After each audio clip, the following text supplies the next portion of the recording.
భారతదేశం రష్యా నుంచి oil కొంటోంది. America ఎన్ని ఆంక్షలు పెట్టినా వదిలిపెట్టలేదు. 50% సుంకాలు వేసినా వదిలిపెట్టలేదు. ఎందుకంటే ఈ సుంకాల వల్ల ఫలితం కంటే ఆయిల్‌ని గనక రష్యా నుంచి కొనుక్కోకపోతే వచ్చే నష్టమే ఎక్కువ.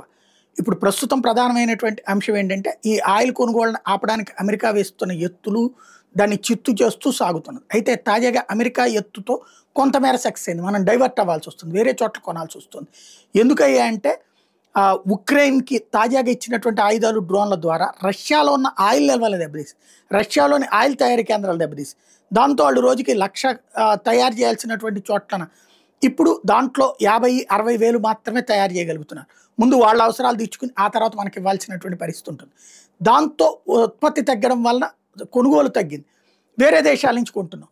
ఈ దశలో మనకి మరింత డిస్కౌంట్ ఇవ్వడానికి ముందుకొస్తున్నట్టు పుతిన్ అమెరికా వలన ఒత్తిడి వల్లనే అనే ఉద్దేశంతో అమెరికాని తీవ్రంగా ఆగ్రహం వ్యక్తం చేశాడు. భారతదేశాన్ని మమ్మల్ని వదిలిపెట్టదు అంటూ ఓ పక్కన చెప్తూనే నిన్న దక్షిణ సోచి రష్యాలో ఉన్నటువంటి ప్రాంతంలో మాట్లాడుతూ మాస్కోతో ఇంధన వాణిజ్యాన్ని తగ్గించుకొని ఇతర దేశాల మీద ట్రంప్ చేస్తున్న ఒత్తిడిని తీవ్రంగా తప్పుపట్టారు.